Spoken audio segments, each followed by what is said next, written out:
मैंने 3 स्कूल में पढ़ा है।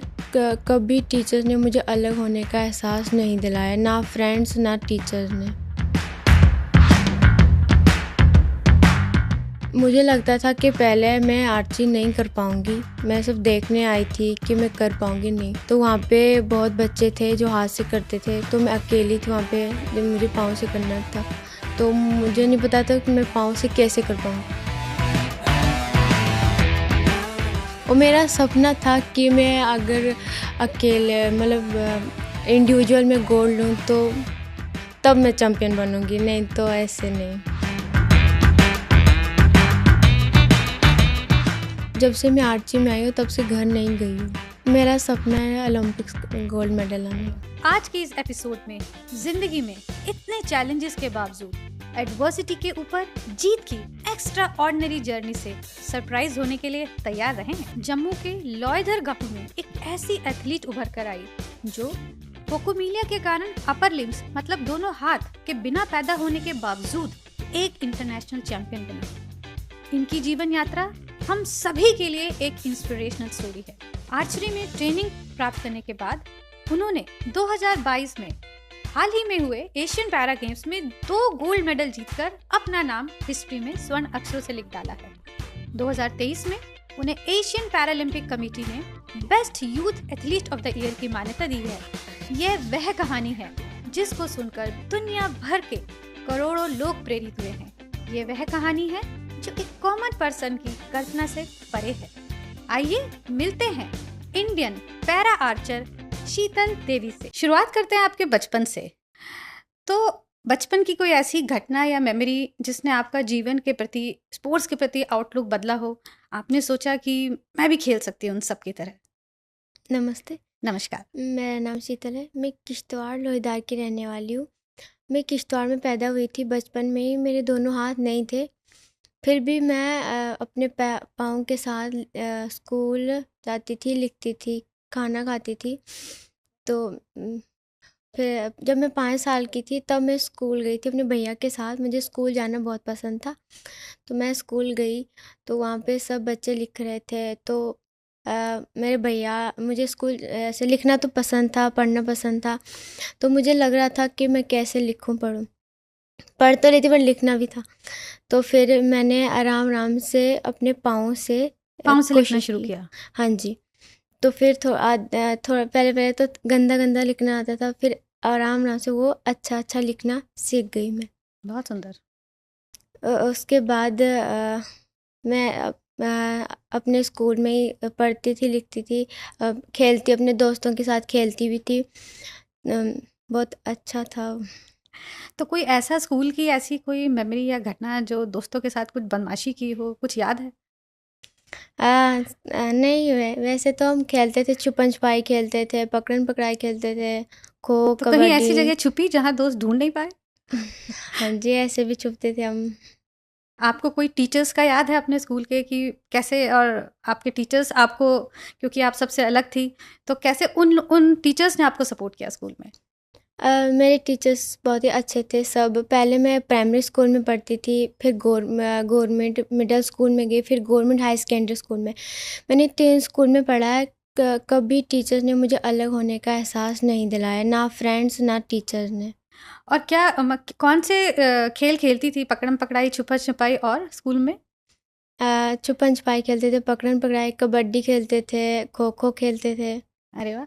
तो फिर ये आर्चरी की शुरुआत कैसे हो गई? पहले मुझे स्पोर्ट्स के बारे में नहीं पता था, कि हम तो ऐसे खेलते थे, स्पोर्ट्स के बारे में नहीं पता था। तो बाद में एक दीदी मिली थी बेंगलोर की, उन्होंने मुझे स्पोर्ट्स के बारे में बताया था। मेरे जैसे लोगों के साथ मिलाया भी था, उन्होंने मुझे स्पोर्ट्स के बारे में बताया। तब मुझे पता चला स्पोर्ट्स भी खेल होती है, तो वो हम जैसे लोग भी आगे खेल पाते हैं। तो फिर मैं जब Shri Mata Vaishno Devi shrine board arts academy में आई, वहाँ पे मेरे सर कुलदीप कुमार वेदवान मिले और मैम अभिलाषा चौधरी, जिन्होंने मुझे आर्ची सिखाई। मुझे लगता था कि पहले मैं आर्ची नहीं कर पाऊँगी, मैं सिर्फ देखने आई थी कि मैं कर पाऊँगी नहीं।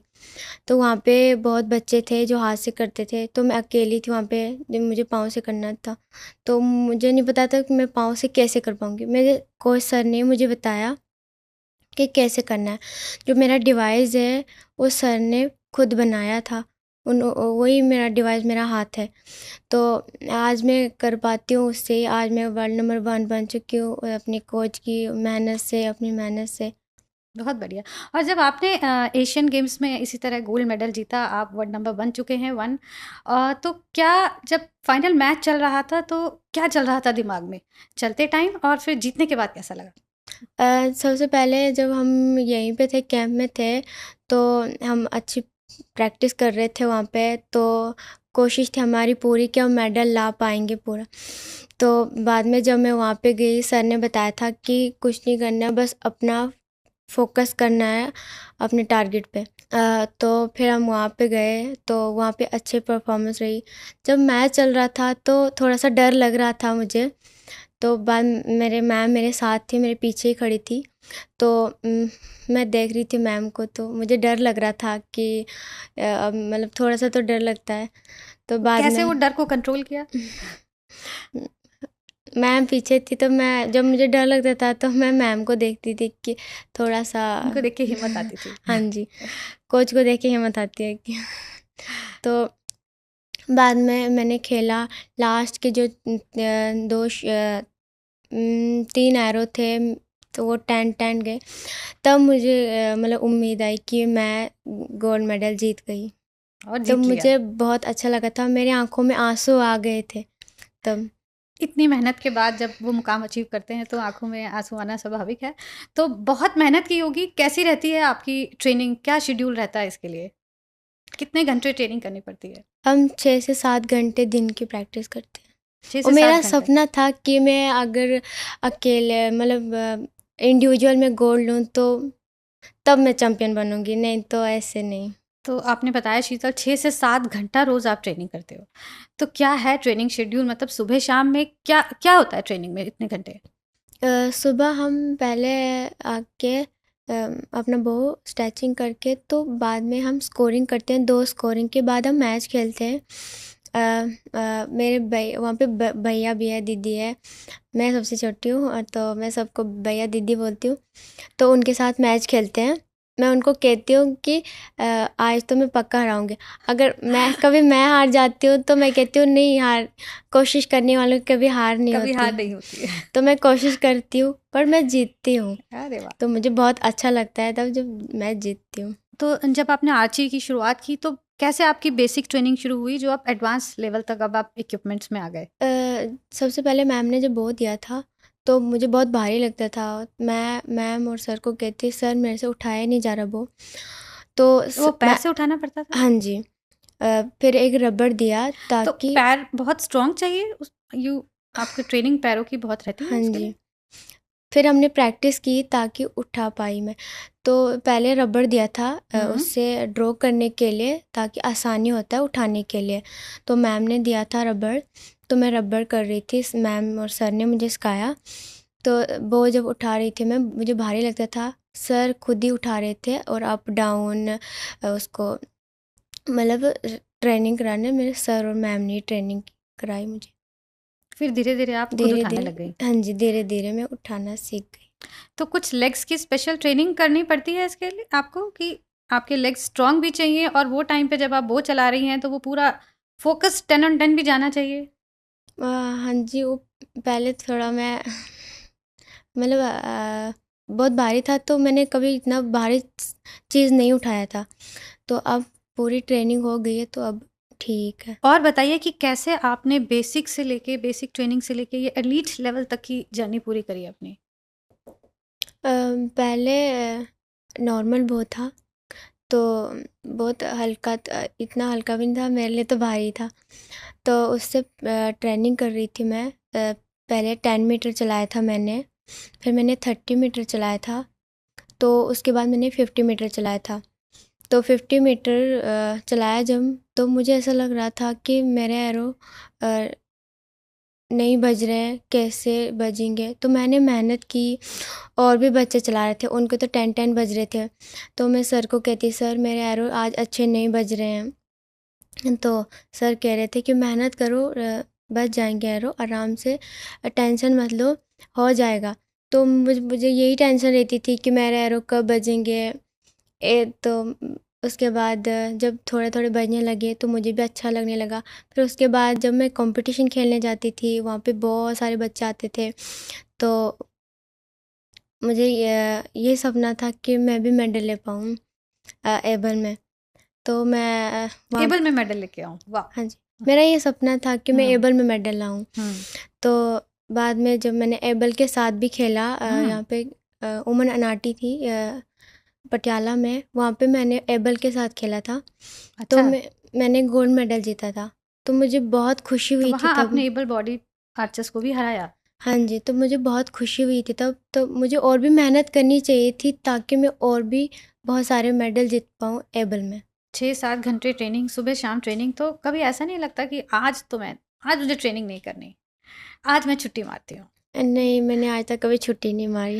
रोज हाँ, ट्रेनिंग करती कभी हो? बुखार उखार हो, दर्द हो तब छुट्टी मारते हैं, ऐसे छुट्टी नहीं मारते। बाकी कभी जब ऐसा मन नहीं कर रहा है, और फिर कैसे आपके कोच ने आपको कभी बोला हो कि नहीं करनी तो पड़ेगी? हाँ, कभी कभी हमारा मन नहीं होता करने का, बैठ जाते हैं, थोड़ा सोचते हैं मतलब शूटिंग कैसे करनी है, तो फिर उठ जाते हैं, फिर शूटिंग कर लेते हैं। तो कैसे आपके कोच कैसे आपको मोटिवेट करते हैं? क्या आपका उनका सपोर्ट रहता है कोचेस का? जहाँ पे हमारी गलती होती है, हम सर को, मैम को दिखाते हैं कि मैम देखो हम कहाँ पे गलती करते हैं, हम उसको सुधारें, ताकि हमारा अगर 10 नहीं बजे, 8 बजे, 9 बजे, तो हम सर और मैम को बोलते हैं कि सर देखो कि हमारे एरो नहीं बज रहे अच्छे, तो आप देख लो थोड़ा हम कहाँ पे गलती करते हैं। सर आते हैं, मैम आते हैं, वहीं पे रहते हैं, हमारे साथ ही होते हैं सर और मैम दोनों, तो वो आपको आपकी गलती बताते हैं। और एशियन गेम्स हैंगजाओ में कोई इंटरेस्टिंग किस्सा जो आपको याद हो आपकी उस जर्नी के दौरान का? वहाँ पे जो गई थी, मेरे जैसे और भी बच्चे थे, मुझे उनको देख के बहुत अच्छा लगता था। नेचुरल है कि एक एथलीट की, सारी एथलीट्स की परफॉर्मेंस में एक डाइट का बहुत बड़ा योगदान रहता है। तो आपकी डाइट में क्या क्या शामिल है? हम तो अभी नॉर्मल खाना ही खाते हैं, दाल चावल रोटी, बस यही। कुछ ऐसा जो कोच बोलता है कि जीत जाओगे, बाद में कुछ चीट मील खाने को मिलेगा, कुछ पसंदीदा खाना? नहीं नहीं, हम सब खा लेते हैं। सब खाते हैं। कुछ कश्मीरी खाना फेवरेट? दाल चावल। दाल चावल, बहुत अच्छा। और जैसे अभी आपने बताया कि एशियन गेम्स वाला बहुत हाई स्टेक कंपटीशन था, तो ऐसे और भी आप जीत चुके हैं, तो किस तरह से कोच को आपको देख के तो हिम्मत आती है, लेकिन क्या आप कुछ मेंटल ट्रेनिंग भी उसके लिए लेते हैं कि मुझे कैसे फोकस रखना है और किस तरह से वो फोकस बनाए रखते हुए 10 on 10 मारना है? जैसे कि हमें सर बताते रहते हैं तो हम वैसे ही करते हैं। और भी जब हम बेस्ट अपनी शॉट, जैसे कि हमने एरो मारा, वो 10 बजा, उसी शॉट को बार बार हम याद करते हैं हमें कैसे मारना है। विजुलाइज करते हैं उसको? हाँ जी। और फिर अगला शॉट फिर 10 मारना है? हाँ जी। आर्चरी के अलावा कोई स्पोर्ट या कोई हॉबी जो पसंद है, जो खाली टाइम पे करना पसंद करती हो? खाली टाइम बस हम हंसते खेलते हैं बस, और सोते हैं जब हमें रेस्ट हो। घर में कौन कौन है आपके?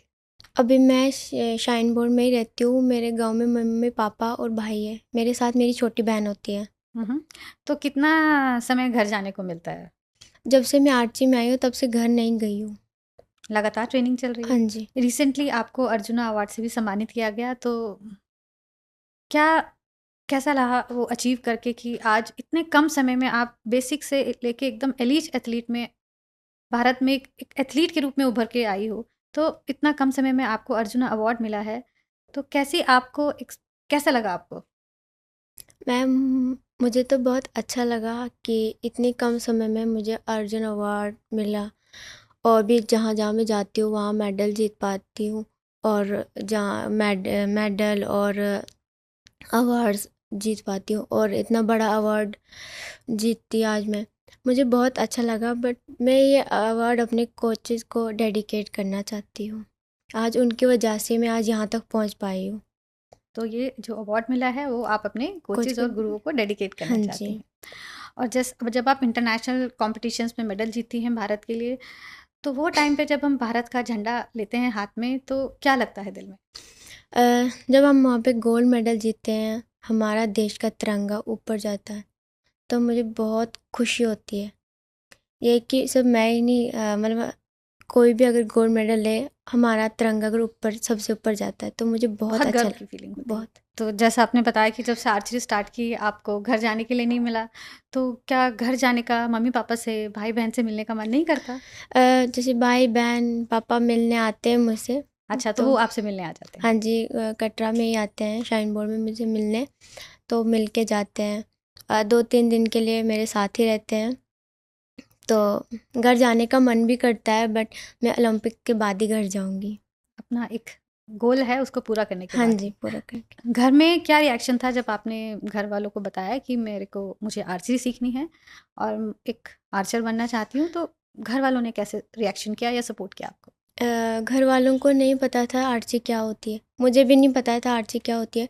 जब मैं यहाँ पे शाइन बोर्ड में आई थी तो तब मैंने भी देखा आर्ची कैसे होती है। उन मम्मी पापा भी आए थे मेरे साथ, मेरी बहन भी आई थी, तब उनको पता चला कि उनको भी लग रहा था कि हमारी बेटी नहीं कर पाएगी, कि सब हाथ से करते हैं तो पैर हमारी से करना था आपको। मुश्किल है। तो जब उन्होंने देखा, सर ने मुझे जब सिखाया तो उन्होंने भी देखा, तब उनको भी विश्वास हुआ कि हमारी बेटी कुछ कर पाएगी। तो अभी आपके गांव में आपके मम्मी पापा सबका क्या रिएक्शन है, आपने इतना जो अचीव किया? अब मम्मी पापा तो बहुत खुश हैं, गांव वाले सब बहुत खुश हैं। अब आगे क्या है, कुछ ऐसा सपना, क्या गोल है शीतल का आगे? मेरा सपना है ओलंपिक्स गोल्ड मेडल आना। ओलंपिक्स में गोल्ड मेडल जीतना है भारत के लिए। हाँ जी, अपने देश के लिए। बहुत अच्छा। और बहुत सारे यंग एथलीट्स आज सब आपको देख रहे हैं, सुन रहे हैं, वो जानना चाहते हैं कि उन सबको अगर एथलेटिक कैरियर की शुरुआत करनी है तो क्या आप उनको एडवाइस देना चाहोगे? बहुत सारे पैरा एथलीट्स, नॉर्मल एथलीट्स सब आपको आज सुन रहे हैं। मुझे भी बहुत अच्छा लग रहा है कि सब आज जो भी मुझसे मिलने आते हैं वो कहते हैं कि आज मैंने देखा था आपको, फ़ोन में देखा था। मुझे भी बहुत अच्छा लग रहा है। मैं बाकियों को भी यही कहना चाहती हूँ कि वो भी मेहनत करें, वो भी स्पोर्ट्स में आए, कुछ ना कुछ खेलें अपने देश के लिए, तो वो भी आगे ज़रूर पहुँचेंगे। और भारत सरकार ने फिट इंडिया और खेलो इंडिया जैसे 2 स्कीम लॉन्च की हैं। सो आपको इनके बारे में आपका क्या विचार है और क्या इनसे आपको कभी कुछ मदद मिली है? खेलो इंडिया मैंने पार्टिसिपेट किया था, बहुत अच्छी परफॉर्मेंस रही थी। खेलो इंडिया पैरा गेम्स। यस, खेलो इंडिया पैरा गेम्स में मैंने अच्छा परफॉर्मेंस किया था और मैं चैम्पियन बनी थी वहाँ पे, तो मुझे भी बहुत अच्छा लगा था कि और भी बच्चे आए थे वहाँ पे पार्टिसिपेट करने, मुझे बहुत अच्छा लगा था। तो आपका एक्सपीरियंस खेलो इंडिया पैरा गेम्स का अच्छा रहा? हाँ जी, बहुत अच्छा रहा था। बहुत बहुत धन्यवाद शीतल आपका फिट इंडिया चैंपियन पॉडकास्ट में हमसे जुड़ने के लिए आज। Thank you.